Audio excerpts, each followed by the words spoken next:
In 1920, the Czech playwright Karl Kopek introduced the word robot to the world in his play Rostam's Universal Robots. Now, interestingly, the word robot comes from the Czech robota, which means repetitive tasks or drudgery. Welcome to another episode of Ship AI. Today, we are going to be covering what happens when AI gets a body. So let's begin. Now, we spent the last 4 episodes following the money, understanding why and what's happening in AI, why it feels all of a sudden, understanding geopolitics. Well, this episode is about the paradigm shift. What happens when AI goes from screens to streets, from chatbots to robots? So have a look at this. The robots aren't coming. They're here already. Look at this image. Count them. These aren't just concept renders, by the way. These are actually shipping products or active prototypes. In fact, there is a prototype in here that's already retired by Boston Dynamics. NVIDIA released this at GTC, in fact, back in 2024, which is light years in AI, because they want you to understand that we've crossed the Rubicon, we've crossed the threshold. For the last 2 to 3 years, the world has been obsessed with the emergence of large language models. I'm going to call or chatbots. Let's call that AI behind the screens. Well, that era is not ending, but it's already being joined by something far bigger. AI is now about to get a body. And when AI gets a body, everything changes. Markets become 100 times bigger. Technical challenges differ. Workforce implications are on a whole different level altogether. That's what this episode is about. So here is a high-level formula that explains everything. For decades, we've had digital technology, and in parallel, separately, we've had automation. Robots or crude robots doing repetitive tasks. What's new now is the combination. You add AI into the mix, and let's be clear, AI in this context is real intelligence, an ability to perceive, reason, and adapt. I know this seems like how LLMs have evolved over the course of the last few years, but add AI to physical systems. You get something that is qualitatively different. Take a car, add AI to it, you get an autonomous vehicle. Could be a car, could be a truck, could be a taxi. Take a warehouse worker, add AI to that, give it a form factor so that it can either um, park the cars, move packages, work on logistics, deliver packages. You get an industrial robot. Take a human, replicate that form factor into a quadruped or a biped, add sensors and rotary actuators to it, you get a humanoid robot. Add a model into it that allows it to perceive and sense and at the same time understand commands in a human language, you get a humanoid robot. That is the unlock. This is why the biggest tech companies in the world are all pivoting to physical AI. Now, to be clear, this evolution of physical AI has not happened overnight. Like all good things, they went through a long period of incubation and evolution. Starting in the 60s, we had what I'm going to call traditional industrial robots. Think of those as really crude pre-programmed sequences from today's context. They generally had rigid mechanical arms, limited to no sensors, but they were good at just doing repetitive tasks. Then, starting from 1990s, we saw the early autonomous robots, which had some capability to do simple environmental mapping. Think of the Roomba as an example. The Roomba had some intelligence around navigating corners, navigating boundaries, navigating different types of surfaces, being able to do mop and more recently vacuum and mop at the same time. They had some rule-based decision. Starting from 2010s, we began to see the emergence of embodied AI robots. This is where we then had AI-powered perception and crucially, a sensor actuator integration happening. We've all seen videos of the Boston Dynamics robot dogs as an example evolve over a period of time. And crucially, it's the integration of AI with a sensory actuator mechanism that allowed perception, and action loops to be embodied into a physical form. That then paved the foundation for advanced physical AI that is now making its way as highly generalizable and highly adaptive form of a physical embodiment of AI or humanoids. We've already begun to see things such as the Optimus from Tesla, the G1 from Unitree in China, and so on and so forth. Now, what's happening behind the scenes is, for the last 3 years or so, the world is obsessed with the race of large language models. Who has the biggest model? Which benchmark the model's performing highly at? What tasks that LLM can do? And it's been a story about OpenAI versus Anthropic versus Google. Well, that race continues, but the frontier has now moved. There's a new race that's emerging, which is new types of models, new types of foundation models called vision language action models. These are AI systems that will see the world through the vision models. They understand and they understand instructions in language. That's the L or the language component of it. And then they take physical actions. Mind you, these are models that are fundamentally harder. These language models that we know today, they predict the next token.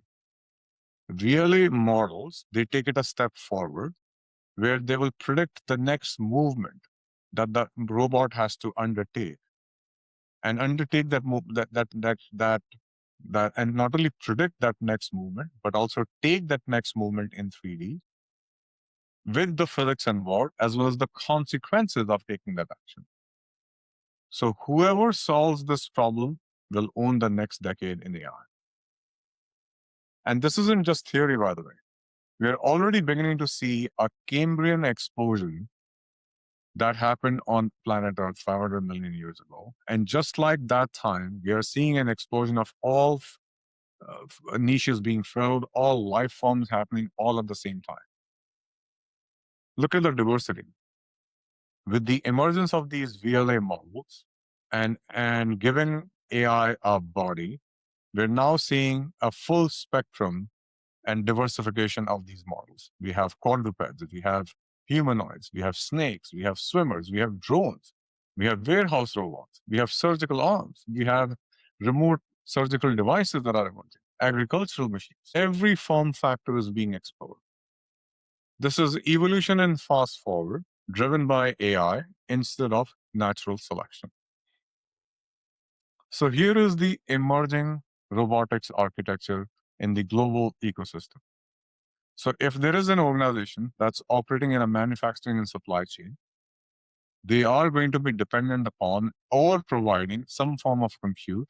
That's the shovels and pickaxe providers. So we are going to require a lot more compute than ever before, and all forms of it on edge and other embodiments of it.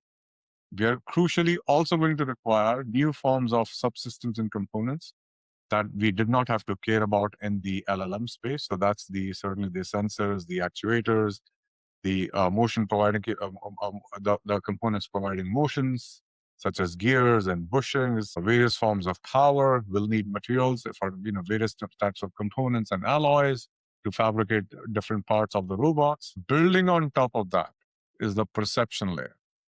This is where we'll see emergence of vision systems. So think of this as the various types of cameras, whether it is regular cameras or thermal cameras. We'll see emergence of depth sensing devices such as LiDARs. We'll see adaptations and improvements in localization technologies such as radar and other sensor fusion or multimodal edge processing devices that are going to be on. Then comes the intelligence layer. This is where the foundation models or the VLA models will sit, along with an unforeseen demand and generation of data to train these devices. That's where we'll see true emergence of digital twins, synthetic data, and other forms of testing. And we'll explore all of that in a bit more detail as we go through this episode. We'll see emergence of a lot more control and autonomy driven by algorithms for things such as path planning, for decision making for these devices. And then we'll see emergence of software stacks that's going to emerge both in terms of middleware so that we can do fleet management of these things. And then we'll see the new frontier of new types of systems integration that's going to emerge, full stack automation of these things, orbital launches, infrastructure that's going to provide ground stations, mobility devices, delivery logistics, etc., all in support of what we now call a robot today. That's going to be an actual application domain. That could be the humanoid of tomorrow, the robots in industrial warehouses, the autonomous vehicles, the UAVs, the devices used in defense, and so on and so forth. That is the seismic shift. For enterprises, what this picture represents is supply chain complexity. A robot may have the software from the US, actuators from Japan, Chinese actuators, and the assembly might have been done in Vietnam. This is going to be geopolitics and risk built into the architecture. So I hope it gave you a little bit of insight of the paradigm shift that's already happening within AI. Now, in order to truly understand this economic transformation that this paradigm shift represents, let's now talk a little bit about the entirety of the opportunity that physical AI represents for us. So, we've now established the paradigm shift. Now let's talk about what it means in terms of dollars and cents. 50 trillion, let that sink in. 50 trillion, according to various analysts, from Morgan Stanley to Goldman Sachs to F Prime, Dealbook. The bear case is about 9 trillion. The bull case is somewhere as much as $50 trillion. For context, the global software market today is approximately 600. That includes all of digital AI, all of the chatbots, co-pilots is a fraction of that. At the high end, approximately 50 billion. Physical AI is going to be 100 times larger. And we'll look at a very quick back of the napkin use case as to how we arrive at this number. But the point I want you to take away is this is why Apple builds robots. This is why Meta is building glasses. This is why Tesla calls itself an AI company. This is why Amazon has 1 million warehouse robots. The point being that if you are a $3 trillion company and you want to grow, you don't chase just a $50 billion market. You chase a $10 trillion market. You chase a $50 trillion market. So, remember ChatGPT? Well, according to Jensen Huang, for what it's worth, the ChatGPT moment for physical AI is here. And we're already beginning to see this. Waymo is now delivering 150,000 paid rides per week, fully automated. Tesla has over 11 million devices, vehicles really, collecting data. Guess what data that data is going to be used for? Amazon has over 1 million warehouse robots.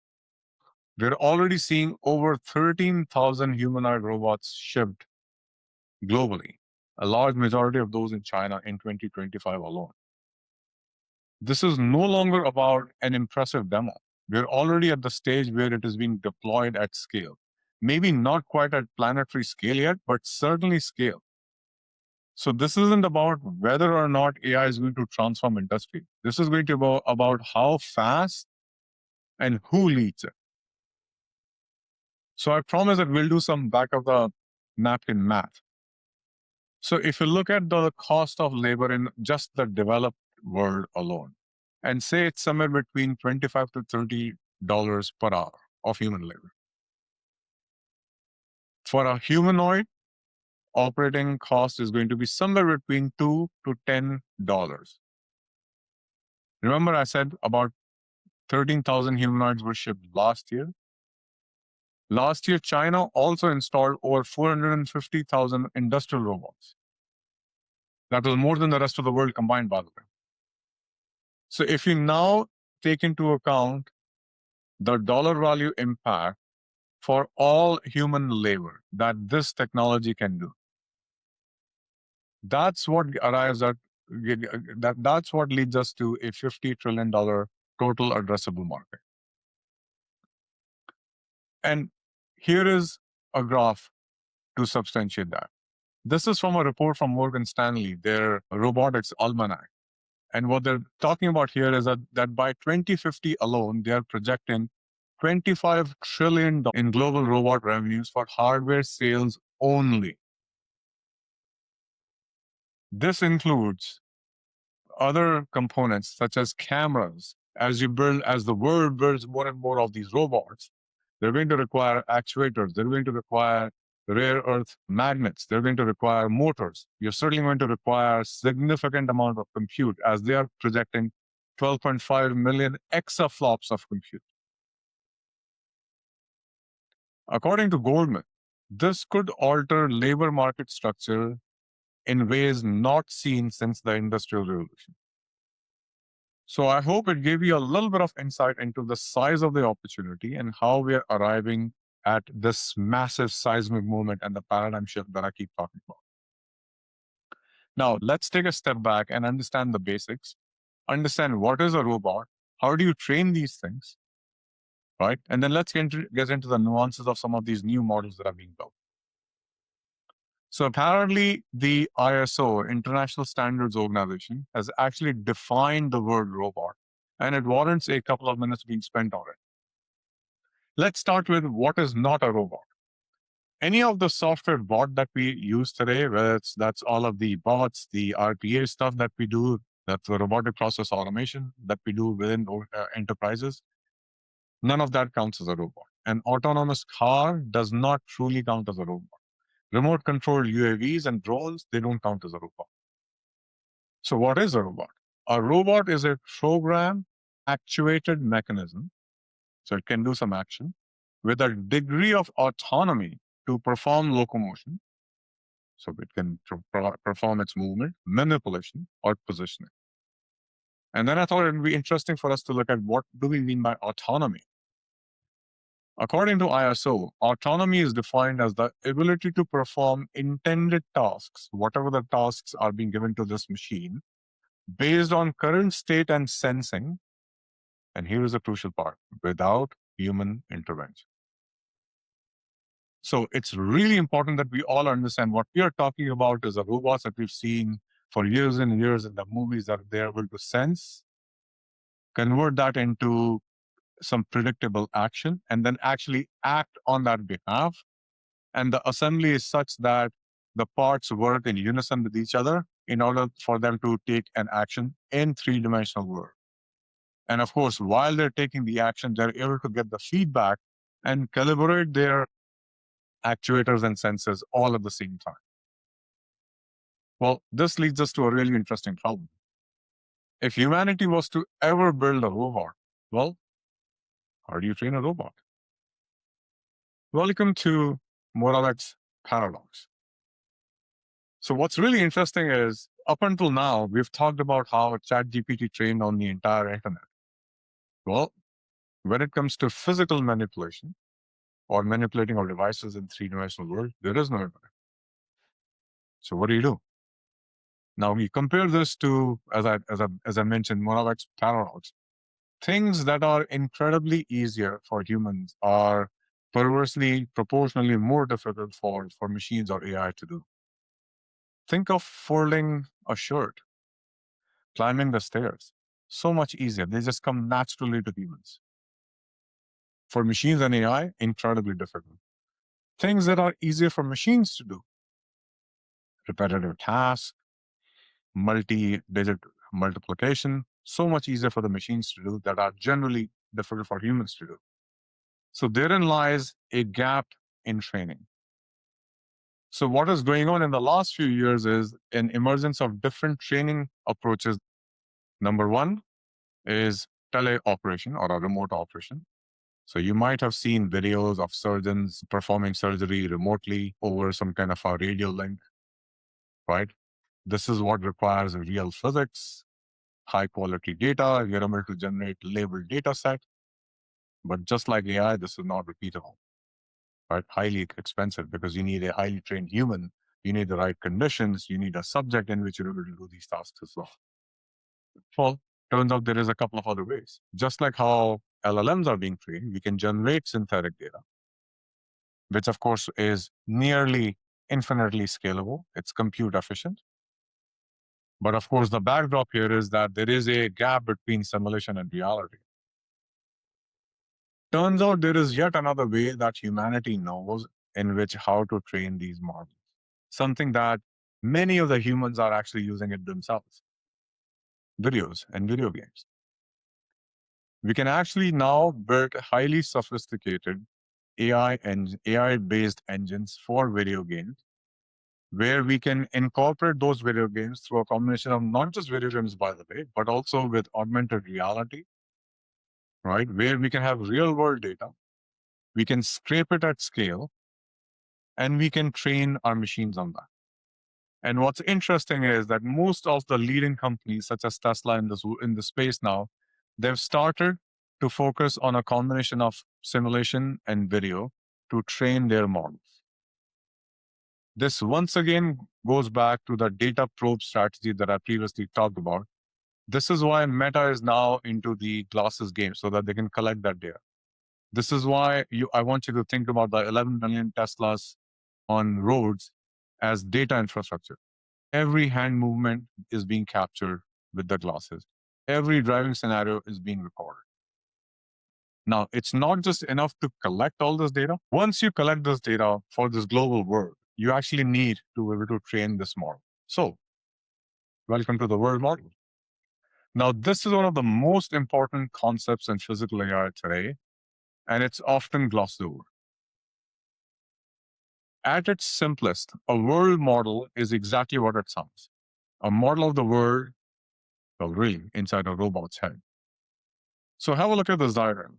The robot needs to grab an apple before it even moves a single joint. And we'll get into the joint movements, the actuators, and the sensors, and all the rest of it.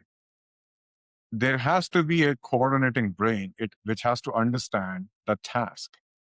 It has to simulate the actions in its virtual mind. Then it has to make an informed decision about how to act. Well, guess what? This is what the field calls a model-based reasoning. Why does this matter? Well, think about how you grab a coffee cup. In real life, we don't even think about it. We just consciously do not calculate every muscle movement. Our brain does it for us because it has an internal model of the physics. We know approximately how roughly the cup is going to be. As we're drinking the coffee, we know that the weight is being reduced. We know how far to reach, how much pressure to exert, how hard to grip.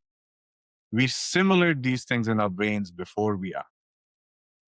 Historically, the robots could not do that. They either followed very rigid programming rules or used trial and error for reinforcement learning, literally trying thousands of times until something worked. By the way, the locomotion of the bipeds and the tripeds is still being based on RL. But the world models crucially add yet another layer on top, which is they let these models reason about novel situations or new situations that these robots have not encountered yet. In other words, the robot looks at this apple on this table and it is able to go through a reasoning and action flow or a loop of something along the lines of I have never seen this apple on this table, but I understand an apple, I understand table, I understand gravity, I can figure this out. There are a number of key players that are emerging in this space, by the way. One of the most famous ones is the V-Japa model from Meta or Jan LeCun, even though Jan has moved on to start his own company. He's been beating this drum for years. He calls the world models the path to true AI. NVIDIA announced their world foundation model called for physical AI called Cosmos. They announced it at GTC, I believe, last year in 2025. Not to be left behind, Google has been leading in this front as well. So they've had a couple of very interesting models called Genie and Dreamer that they released that learn world dynamics from video. There is a company called 1X World Model that's building their own, showing how crucial this is to robotics. So the bottom line here is that the world models are what separates the robots that separates those robots that can only do what they're programmed for versus robots that can reason about new situations. Now, that's the crucial difference between automation and intelligence. I want to go a couple of steps deeper into these VLA models that I talked about a couple of times. So, what you're looking at here is a vision language action model. I think it's important enough, especially for those that have spent a couple of years in LLMs to understand how these things work. So, these things actually work in a combination. So, a visual input, if I go back to the previous screen, could be the table, the apple, the height of the table, how far the apple is. That's the visual input, could be a visual or video input. There is then the language input, which is the command that it receives or it translates from through video what action it has to take. The vision data goes through a vision encoder. The language data goes through a LLM backbone.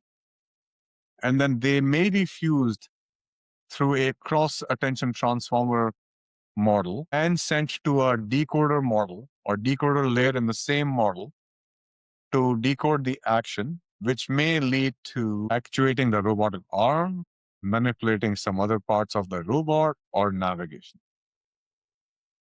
At a 10,000-foot view, that's what these VLA models are doing.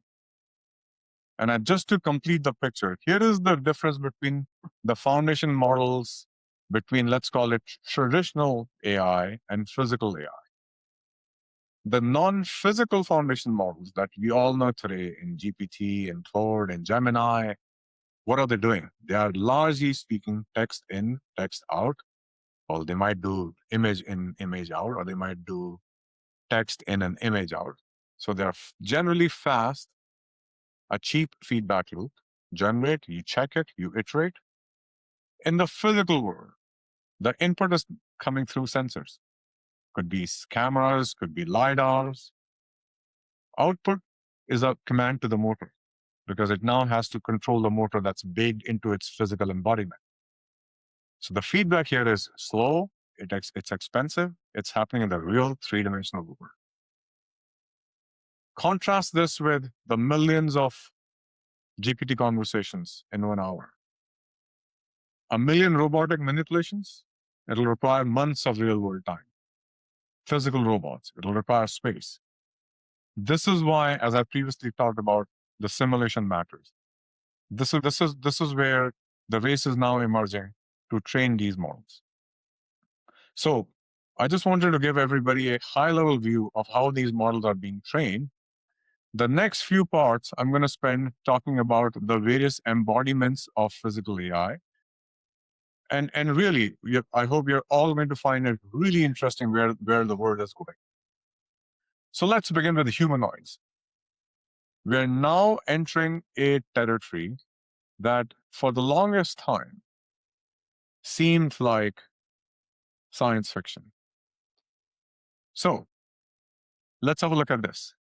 Here is a partial history of robots and humanoids that I thought might be of interest. We already talked about where the term came from. Some of you might recall that in 1996, Honda announced the P1 and the P2 series of humanoids that were cute. They could crawl at about 1 foot per a minute if you're lucky. In 2010, NASA Robonaut 2 was announced, which was a bipedal humanoid. So you see some advancements happening. And then in 2017 really was the next generation Atlas model from Boston Dynamics, where they truly spent a long time training these models using reinforcement learning and getting these models to understand, or getting these humanoids to understand locomotion, self-balancing, correcting how much force they need to spend in order to change their trajectory and so on and so forth. Here is a high-level flow diagram of a humanoid robot. So if I super generalize the diagram and take a physical embodiment of AI, we're going to require some form of a brain. Well, really, you're going to require some number of sensors that send sensory data to its so-called brain. It certainly requires battery to operate. It's going to have limbs of some sort, and it's going to have actuators to actuate and move those limbs.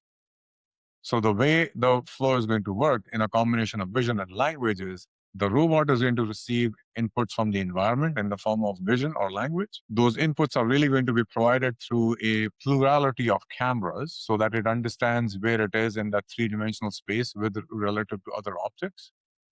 The brain has to then make sense of perception. It has to generate commands to move the motors. And then you're going to have a series of actuators, combination of motors and encoder models that are going to send commands to those motors to convert the electricity into some action. And that's going to result either into rotational movement or into a linear movement. At a 50,000 foot view, that's how these humanoids are being created. Now, I talked about a little bit about some of the humanoids that are there available and some of the companies that are working in the US. Let's spend a little bit of time looking at the humanoid ecosystem, especially in China. This is where the rubber hits the road, quite literally. Let me introduce you to the Chinese humanoid players that are actually deploying, not just demoing these humanoid robots. I referenced Unitree's G1 a couple of times. It's available for, get this, $16,000. This is the most deployed humanoid in the world today. Not the most capable, mind you, but the most accessible. And make no mistake, they are following the Chinese playbook. Go to the market, iterate fast, win on volume. They're piggybacking on their manufacturing strength. They're not the only provider, by the way, to be clear. There is the UB Tech Walker S. This one's already working in actual car factories, by the way. Again, not pilots, production. There are a couple of other models here, Neo, Yi, Dongfeng. They're doing things such as seat belt inspection, testing of door locks. They're applying labels onto the cars. They're doing real work and real value. There is another company in China called Fourier. They have a model called GR1. They have taken a different strategy. Their focus is on healthcare. This thing has the capacity to carry 50 kilograms of weight. They're designing this for what they're calling the silver economy. So the idea here is that with China's fertility rate at 1.02, one of the lowest in the world, by the way, now, they are betting that humanoids are going to be solving the elder care crisis. Hence, the notion of silver economy. Then we're beginning to see emergence of AGI bot, where they're trying to build these humanoids with truly generalized intelligence. President Xi Jinping personally visited their facility in April of 2025. And for the record, when the head of the state visits a robotic startup, that's a signal. This is state priority for China. Why is China winning? Maybe if I spend a couple of minutes on that. Well, they certainly have the manufacturing DNA. They might have 28% of the GDP compared to the US, but they have 10% of the world's GDP. They have 3 times the industrial base. Certainly the cost advantage, right? I mean, just go no further. The $16,000 Unitary G1 compared to starting price of $130,000 for US humanoids available today. They certainly have a massive talent pipeline that's available. Here's the interesting part. There was a public survey done for perception about humanoids and the readiness of humans. And this study is a global study. This was done not just in China, but in the US as well. 61% of the Chinese people that were polled, they believed that the robots will have a positive impact on the society versus only 5% in the US. So much greater public acceptance. And mind you, they're doing this not just in isolation. So this public acceptance is not happening per chance. They've been quite deliberate about this. You might have seen some of the public spectacles. If not, I'll strongly encourage you to go have a look. So in 2024 onwards, they have had combat competitions in China that they actually broadcasted nationally for humanoid boxing. They've had dance performances. They've half marathons. Every major automaker from BYD to Geely, BAIC, they have integration of these humanoids onto factory floors. In fact, there is a government mandate of humanoid industry must mature by 2027. So I hope it gives you an idea of how serious China is into humanoids. Let's have a look at the global geographic picture. So we talked about China. The US is well funded, but surprisingly, compared to China, fewer number of players. We certainly have the Optimus series of humanoids from Tesla. There's Figure AI, there is Agility Robotics, Aptronic, and technically 1X Technologies is based in Norway. The playbook is the same, which is that these are startups, these are companies that are VC driven for premium positioning. The costs are generally at a higher price, but certainly they have a higher potential of capability as well. In Japan and Korea, interestingly, they have legacy robotics expertise. Honda's Asimo was the pioneer. Toyota has the T3. So we're beginning to see emergence of number of these companies around the world. In Europe, I think the approach is a bit more scattered. There is PAL Robotics in Spain, Anybotics in Switzerland. There is, once again, a lot of regulatory caution that is slowing deployment. The best searches that I could see, no major players are emerging. So this is the pattern that should concern the American strategists. China filed over 7,700 patents on humanoids over the course of the last 5 years. Last I checked, the US at the same time frame filed 1,561. That's a 5x gap. China does 54% of global robot installations. Their bill of material is less than 50K compared to an average of 130K in the US. To be clear, we have seen this movie before with solar panels. Bell Labs invented the technology in New Jersey in 1954. By 2023, nearly 100% of solar panel manufacturing production happens in China.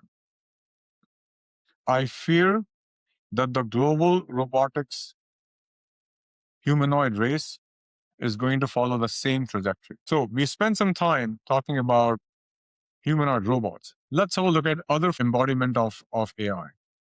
So let's have a look at autonomous vehicles. So this is the most mature category of physical AI.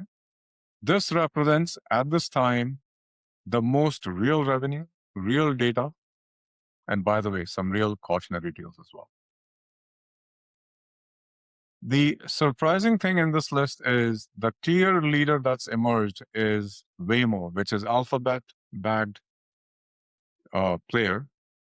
They are at this point providing over 150,000, by some reports as many as over 450,000 weekly paid rides.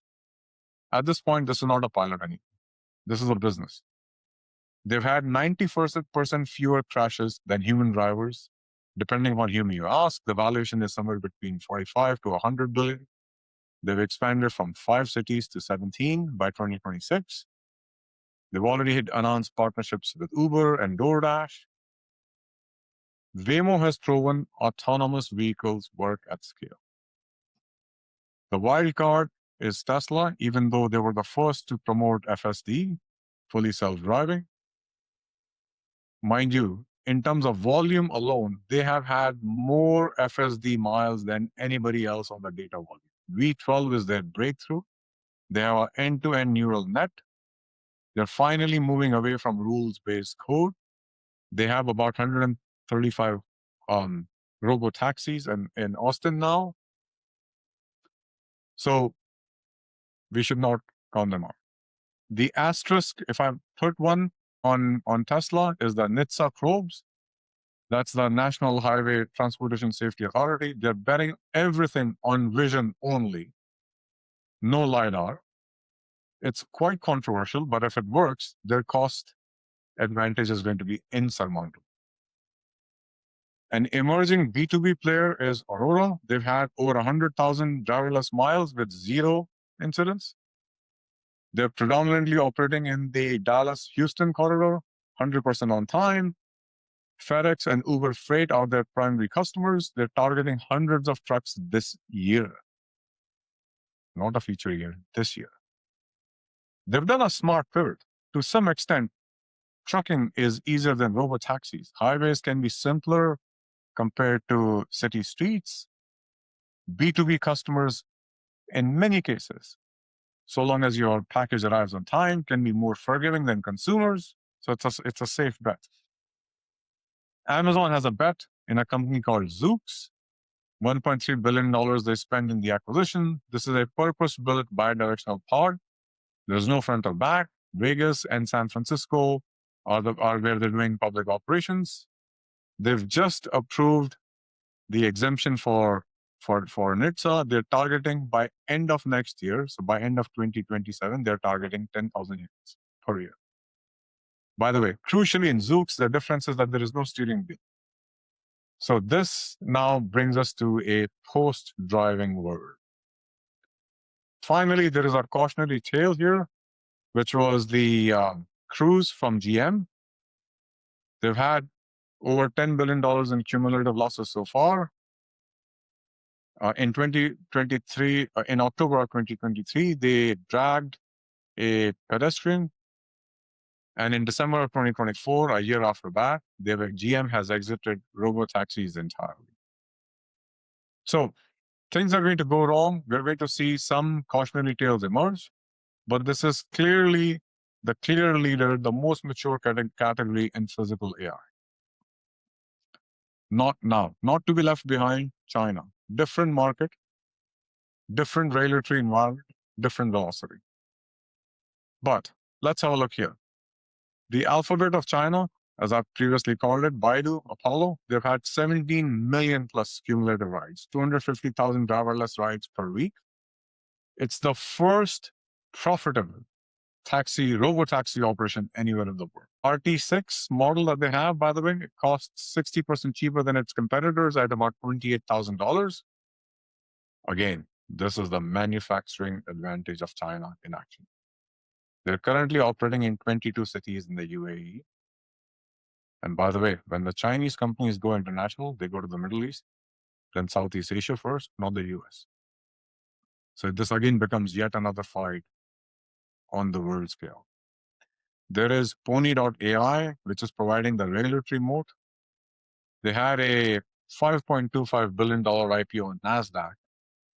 It's the only company with all 4 tier 1 city permits in China. So they have tier 1 permits for Beijing, for Shanghai, Guangzhou, and Shenzhen. That now is a regulatory mode that they have compared to anybody else. They have done 250,000 autonomous miles with 960 odd robo taxis. They are going to be the safe bet for institutional investors. There's a couple of other players that you see here. WeRide, which is fast emerging, a global player, by the way. They have a partnership with Uber as well. They're operating on 3 different continents. While the US competitors are fighting over permits in California, WeRide is building a global footprint. And again, it should give you some insights into how these Chinese operators operate in some cases. The company called Didi, they have a slightly different play. I call this the platform play.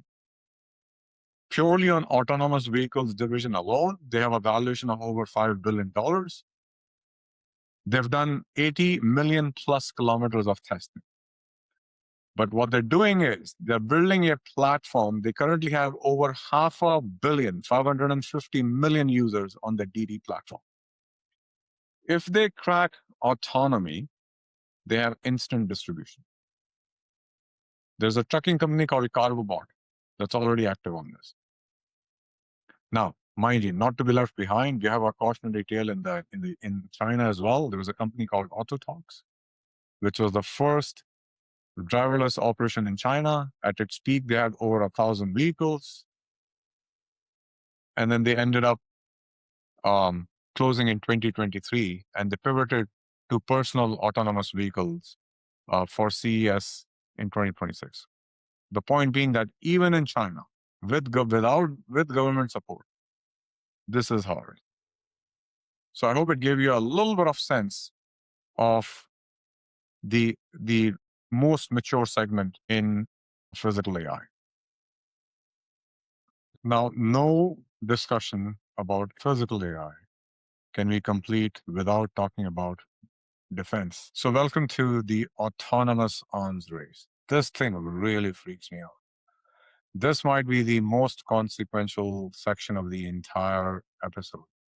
Because while we can continue to debate humanoids in factories, robotaxis on streets, really, militaries around the world are already deploying autonomous systems in combat. This is really freaky. Ukraine has been called the first full-scale drone war. But to some extent, that's still evolution. What's coming is revolution. Full-scale autonomy, swarm coordination, AI-directed targeting. The strategic implications of this are going to be profound. And the US has a problem. Even though US may be the world's dominant military power, but candidly, they have also outsourced the manufacturing base that builds these systems. Let me show you the numbers.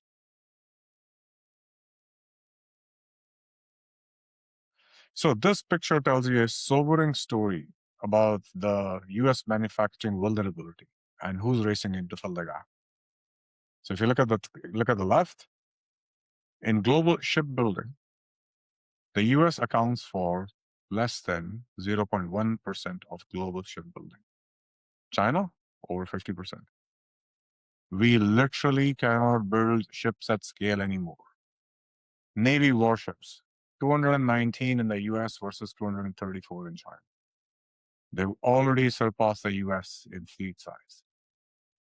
Ships built after 2010, 70% in China compared to only 20% in the US. And by the way, 70% of China's fleet was built in the last 15 years. So really, they have a newer, more capable Navy. Now, I'm no defense expert, and I'm sure there are many others globally that will dispute in terms of capability, war preparedness, usefulness, the drills that they do. That's not what this conversation is about. What this is about is the autonomous arms race that's happening around the world right now.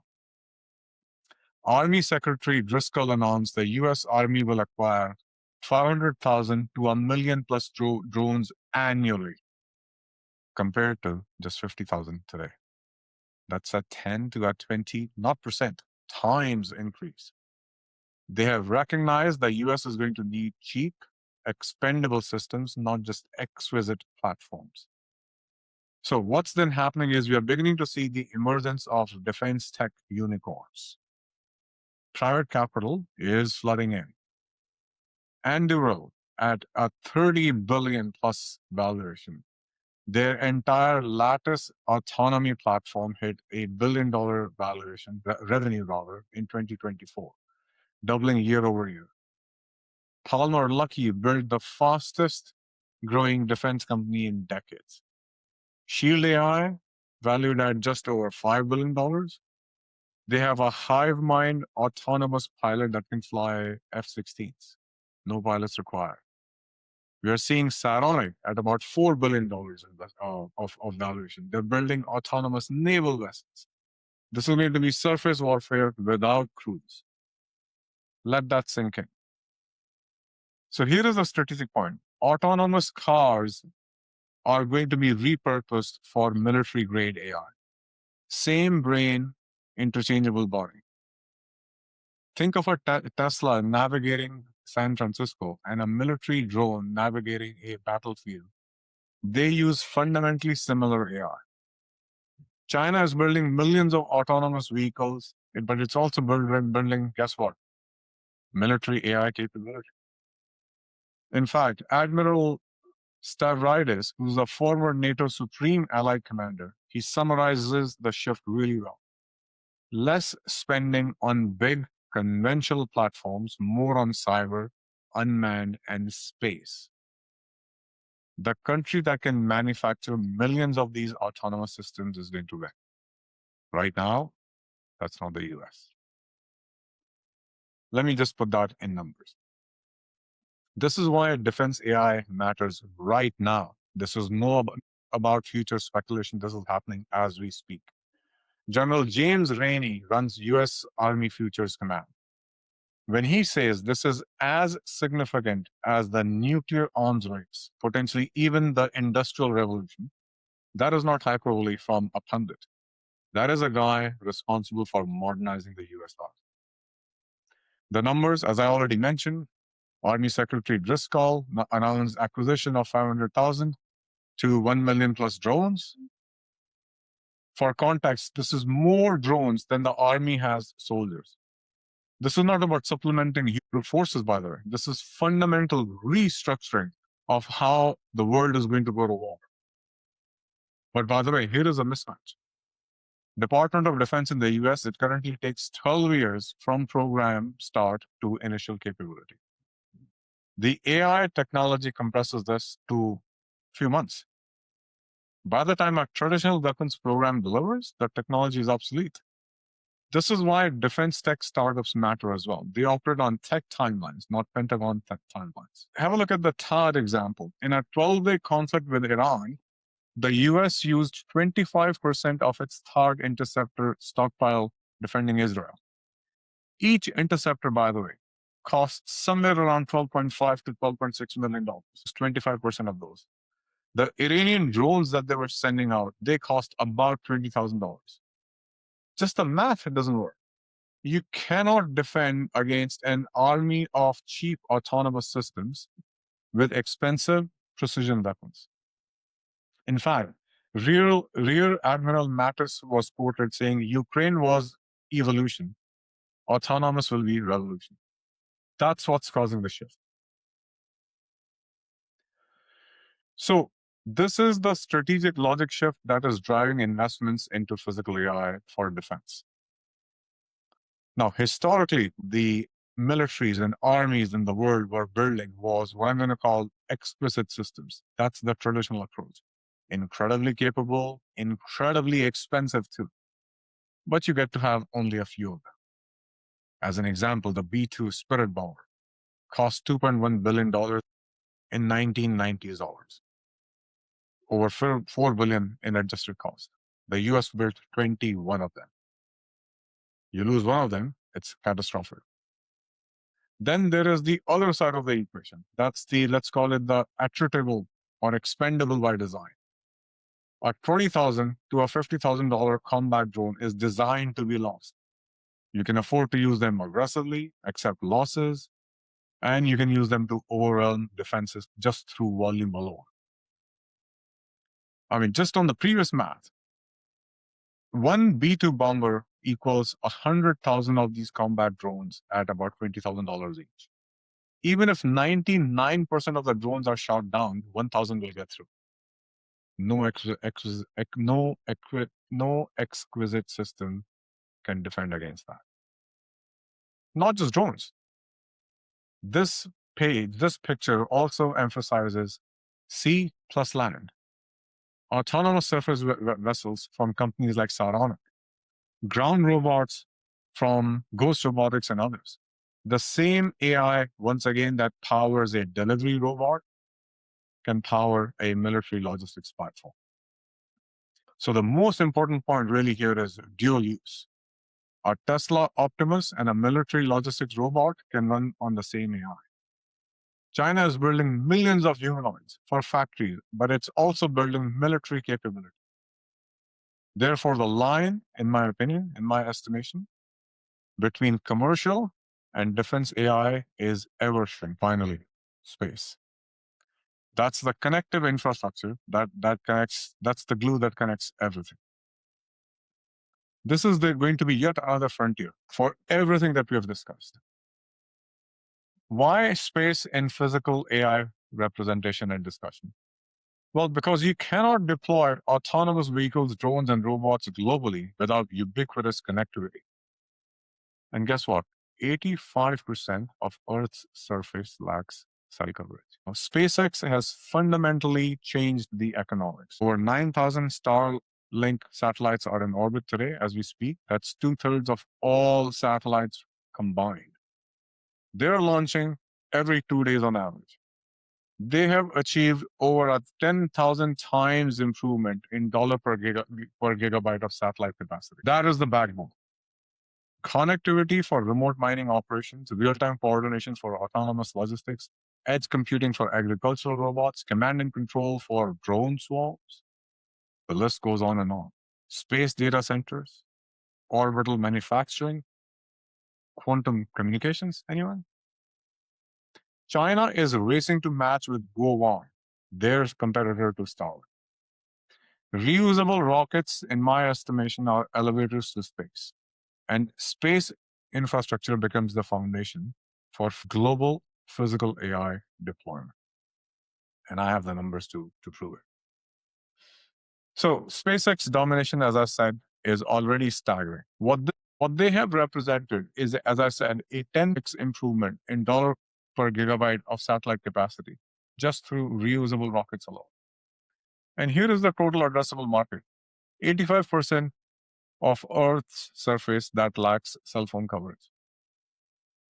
The emerging opportunities are with space data centers, 30% better utilization with solar, cooling to the tune of negative 270 C, perhaps manufacturing in orbit, right? So I hope it gives you a little bit of idea of where this world is going and why this is important, why space matters for physical AI.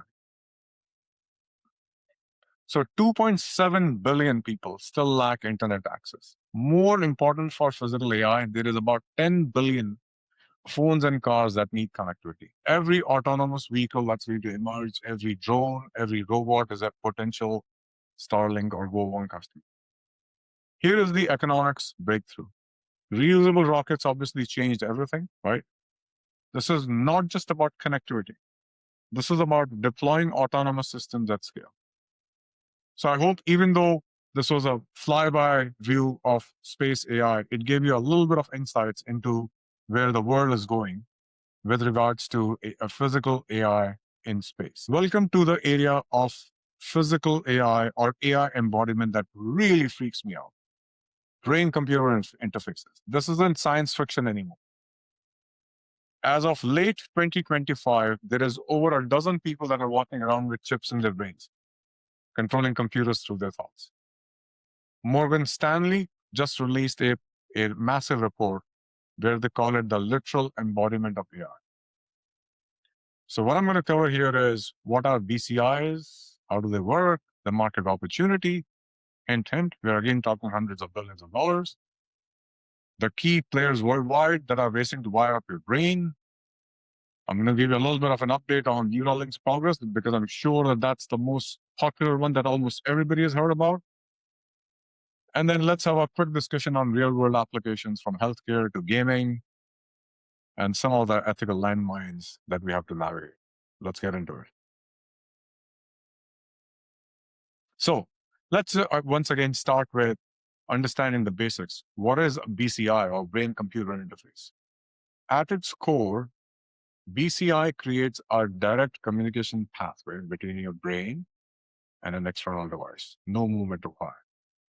About 30 years ago, when I was studying computer science, I had a professor at the time who I thought was quite futuristic.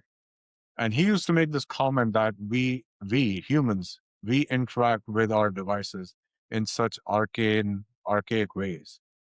He was pointing to the keyword that, oh, I have to type commands. And he used to posit that in the future, I'm going to have this natural way of communication that the keyboard is going to be an extension of his body. What he was truly talking about was a brain-computer interface. The key insight with BCI here is that the brain is essentially an organic electrical computer. Every thought, every intention generates electrical signals. BCI captures those signals and translates those into commands. Now, there are three approaches to BCI. There is the invasive one, which is the Neuralink's N1 implant, as an example. It is surgically implanted into brain tissue. The pros are, of course, you get the highest quality of signal, but the con, of course, is that it requires brain surgery.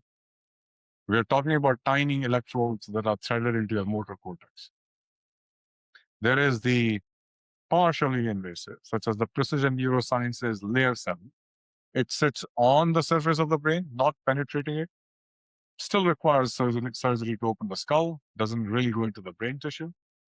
This is a good balance, if I may call it that, of signal quality and low risk. And then there is the non-invasive. Think of this as the EEG headsets, like what gamers use, no surgery at all. The signal quality is much lower, but zero risk. This is where companies such as NeuroSky and Emotive devices are aside.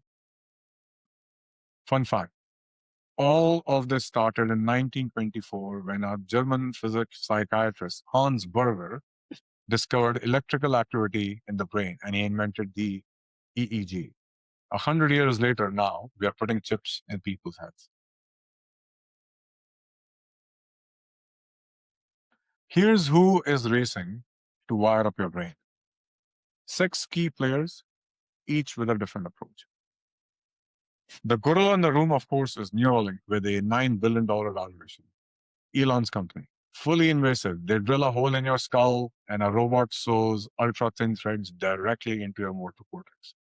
1,024 electrodes, highest bandwidth approach. 12 humans implanted as of late 2025, accumulating over 15,000 hours of use. They're planning high volume production this year in 2026. There is then Synchron. Think of that as the stent for your brain company. Their device goes through the jugular vein, no open brain required.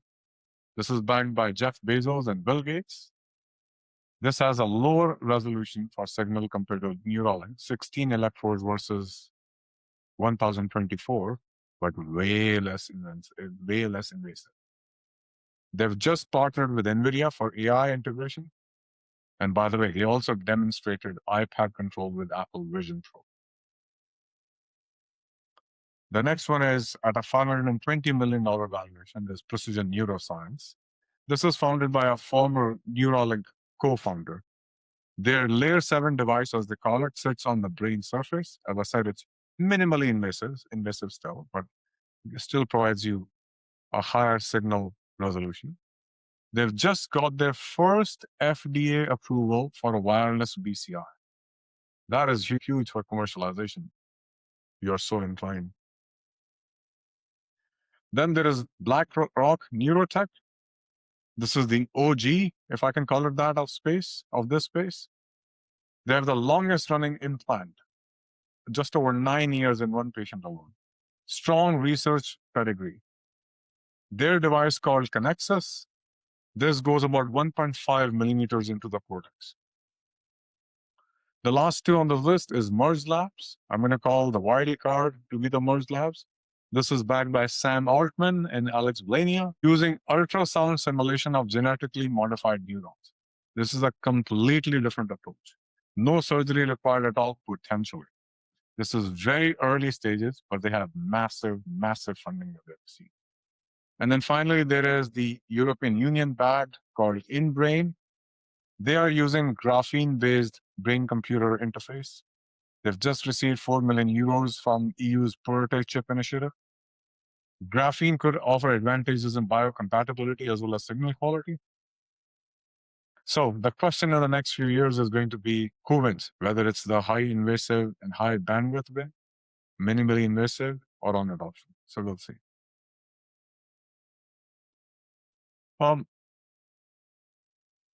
How does this all get applied? Here are 2 big buckets. 58%, more than half of the market is healthcare. We're already seeing implants into paralysis and spinal cord injuries. You might have seen or heard about quadriplegics controlling computers, phones, eventually prosthetics. That's where the world is going. RJ, our US military veteran, was implanted in April 2025, now controls his devices with his thoughts. So it's coming. There's also applications for ALS and motor neuron diseases, speech restoration, vision restoration. Neuralink has a project called Blind Sight Project. They are stimulating the visual cortex to restore some level of sight in blind people. Early days, huge potential. We're beginning to see emerging applications in other spaces like gaming and entertainment, smart control, and so on and so forth. Imagine playing Call of Duty with your thoughts. Some Neuralink patients are already doing that. Alex, who was patient number 2, plays FPS first person shooter games at a higher level than before his accident. The enterprise angle in all of this is going to be accessibility accommodations, augmenting the workforce for dangerous jobs, acceleration of training. Remember those days in the Matrix where they would implant an electrode, and a few seconds later, Neo can fly a robot or knows karate or jujitsu? That's what we're talking about. So here are some hard questions for BCI. And not to belabor the point, I'm just going to spend a few minutes just talking about some risks and ethical challenges. Certainly, the safety and long term effects, we simply don't know what happens to brain implants over a 20, 30, 40-year period. The first Neuralink patient, Nolan Arbaugh, he had thread retraction issues. Some of the electrodes, threads pulled back from the brain tissue. Now, since then, they fixed the surgical technique. What else do we don't know? There may be risks of infection, immune responses, degradation of devices. So this is going to be a long-term play. The same risks around data privacy and security that have existed for years and decades in AI, they continue to stay. Now, neural data, mind you, is the most intimate data possible. Who owns your thoughts? Minority Report, anyone? If a company has access to your brain signals, what can they infer? Are you going to get ads in your sleep? Do they have access to your emotions, your most invasive thoughts, your reactions? Can they subpoena this data? Can this be hacked? Can this be sold? Now, the FDA is moving fast with breakthrough device designations, but is it too fast?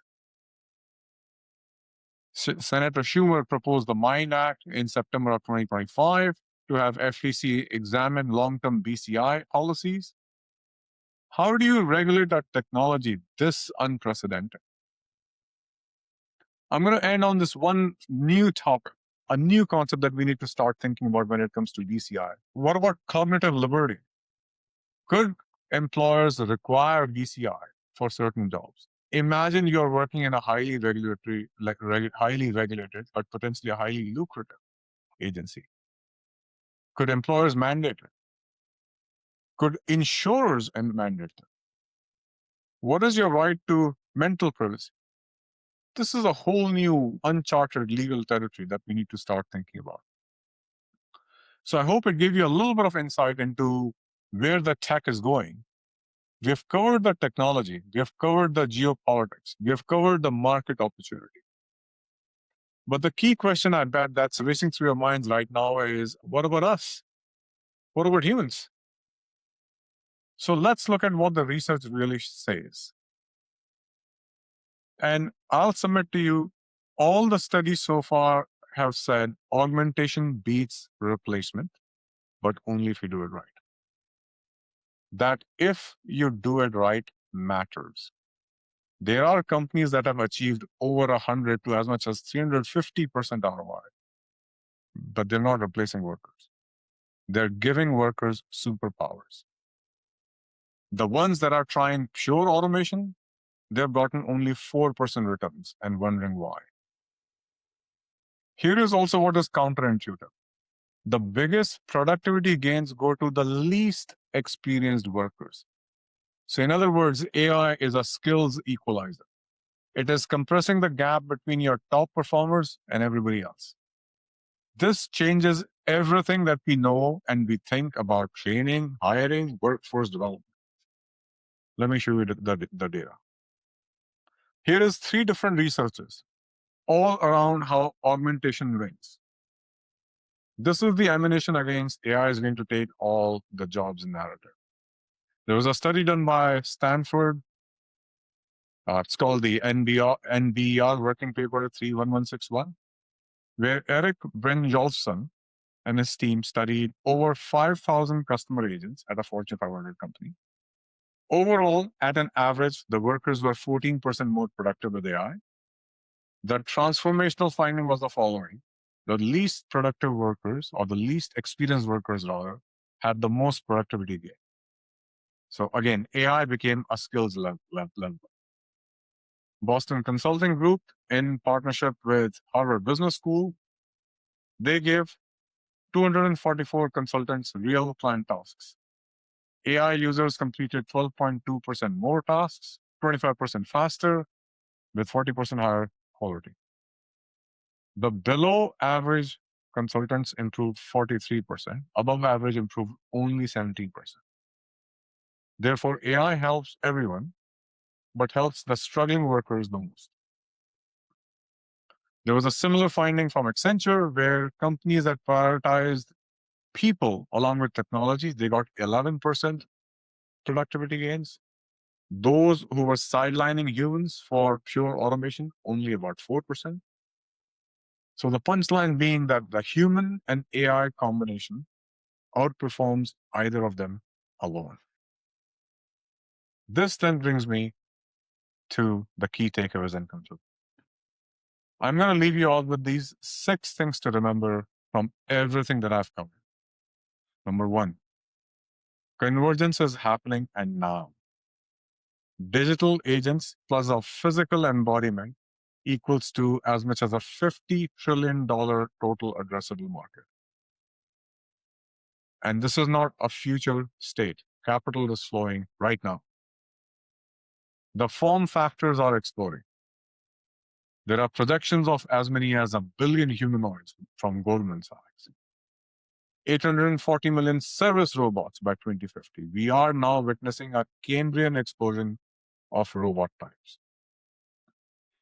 China certainly has structural advantages.